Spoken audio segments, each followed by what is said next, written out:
Good morning and welcome to Heartland Outdoor Living. This morning we're going to be doing a bow review. We're going to be doing the Samick Sage Takedown Recurve bow review. It's going to be a 1-year review. We bought this for Angie last year and it's been a little over a year, so I figured now would be a good time to do a review on this bow. So let's get to the video.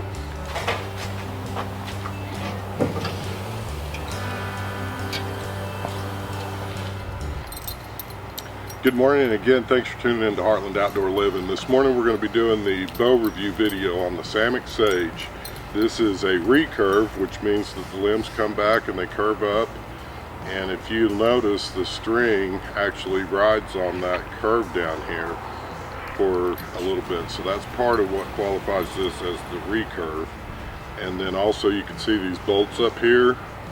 That means when you've got your string off, you can actually undo these bolts and take the limbs off, so it packs up in a backpack, if you will. So if you want to go backpacking with it, this thing is actually pretty cool. So what I'm going to do is I'm going to go over some of the key points about this bow and what we like about it for starting out in archery. This bow, the Samick Sage Recurve, has probably gotten more people and started out in the sport of archery than probably any other bow out there. The number one reason being is you can get into this very affordable. This bow is right now on Amazon, and I'll post the link down below. It's I think $123.99 or something like that for a 40-pound bow. And what that 40 pounds means is when you get it back to full draw, if you've got a draw length of 29 inches, it's going to be holding 40 pounds. So this one here, being for Angie, it's a 25-pound bow. From tip to tip, it's 62 inches. So with it being a longer bow, it's a little more forgiving than some of your shorter bows. So it makes it that much easier for a beginner archer to learn how to shoot. They could mess up a little bit on their follow-up if they squeeze off or do something. It's going to be a little more forgiving than if she had a short bow that was heavier. So this is again, like I say, it's very affordable. It's very affordable, and it's an easy way to get into the sport of archery. Like I say, it's 62 inches from tip to tip.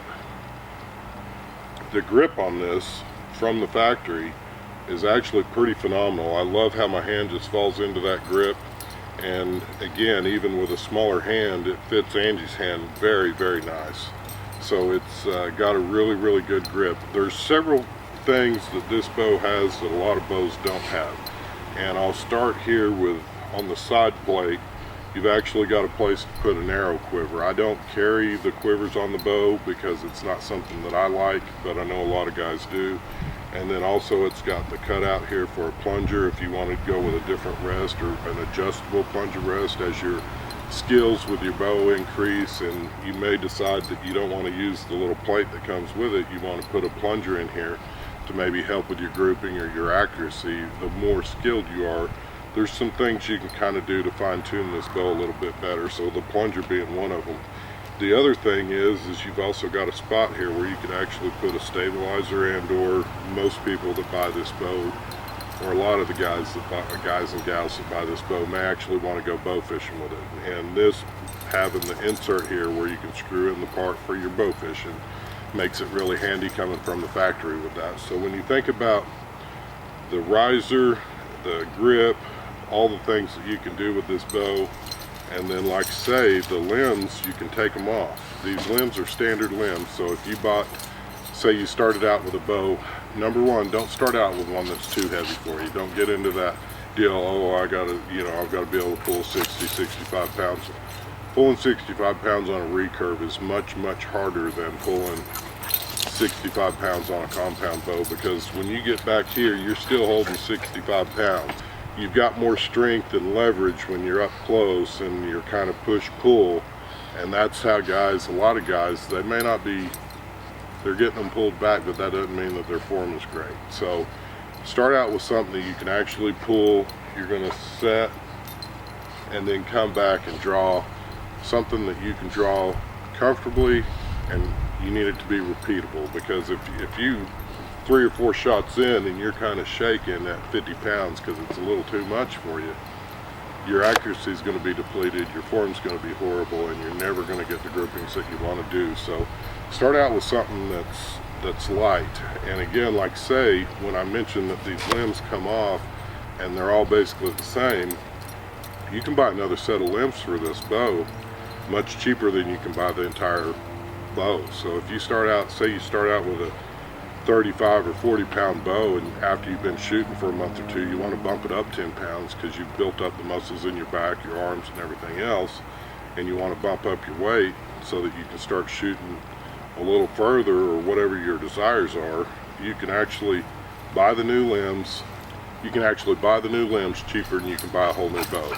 So that is a perk. And then also, this bow is it's just a good shooting bow, and it's a great bow for beginners. It would be a great bow for anybody that's shooting traditional archery already, that's looking for a backup bow. Say you get out to your favorite place to hunt and you accidentally back over your bow with your pickup, or you break it, drop it out of a tree. You got some hogs chasing you, you got to throw it at a hog and he tears it up so that you can get up the tree.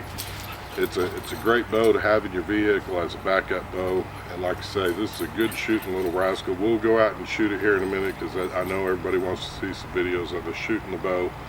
But again, like I say, you can add all the accessories to it we've already kind of talked about. And then pretty much lastly, this bow will do anything that you want to with it. You can go out and shoot in your backyard.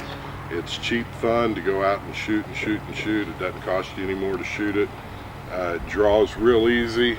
It's got an easy pull. I mean, this is nice and smooth. There's no real vibration in the handle when you do finally release your arrow. I mean, it just shoots really, really good and super smooth. It's actually fairly light. It's a lightweight bow. I don't know what the weight of this thing is, but it's not going to be something too heavy for even a teenager or a youngster to hold up.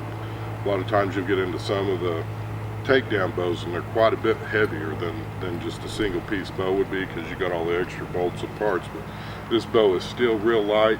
It's got enough weight to hold it so that when you're doing your follow-up, your arm and everything will stay there. You'll see that the bow actually, I mean, it's just real light and steady. So it's that's another perk to it. And then I think that's about it, guys. I mean, that's kind of one of the cheapest ways you can get into the sport of archery. And this being a one-year review, I can honestly tell you the thing's held up nicely. It's again, like I say, it's buttery smooth. You can't beat the price. It's inexpensive. It's a great way to get started in the sport. And then also, like I say, with this being a one-year review, we've shot it a little over a year. You can see our string needs to be waxed, and there's some specialty strings out there, guys, that would make this bow a little bit better. But this is the original string that came on it.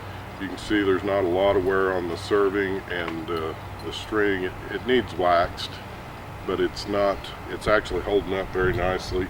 I don't take this bow down every time that we get done shooting. We shoot enough that I just leave it strung up. You run a risk every time that you take your string on or off, and I know there's a lot of guys that tell you need to take the string off every time you get done shooting. And I'm here to tell you, if you're planning on shooting it tomorrow and you're storing it in your house, and I'm not talking about leaving it in a hot vehicle where it's going to be in excess of temperatures or even freezing temperatures for that, but if you're in a controlled climate, if you will, like you're leaving it in your living room because you're going to walk out and shoot it tomorrow evening when you get home, you've got a greater risk of damaging your limbs stringing it and unstringing it every time, as opposed to just leaving it strung up. And I know this is something that even Bob Lee on his bows, which are super, super nice bows, they'd pretty much tell you the same thing. If you watch all of his videos, he's going to say, quit unstringing it every day. If you're just going to shoot tomorrow, leave it strung up. It's not going to kill the limbs to leave it strung up. This thing has been strung up since we got it home a year ago, and it's still, I don't have a bow scale, but I know it's still in that 25-pound range. This bow's rated at 25 pounds, and it's still there, and there's no damage to the limbs or anything else. So again, that's just my 2 cents, and you can take it for what it's worth. But I will show you how to use a bow stringer, and we'll probably do that at the end of this video. If you're interested, you can I'll just get out the bow stringer, I'll show you how we string it, and otherwise let's go shoot this thing. We'll show you real quick how it does as far as grouping and all that. But like I say, for the money, this is probably the best way to get into the archery, and this is an excellent bow for the money. I couldn't be more proud for Samick than anybody. Again, I want to make this clear, we're not sponsored by these people. They didn't send me the bow, they didn't send me the bow for review. They just make a good quality bow for very inexpensive money. For what you get, you're getting a lot of bow for very little money in comparison to some of the custom bow makers that are out there. So again, let's go shoot, and we'll be right back.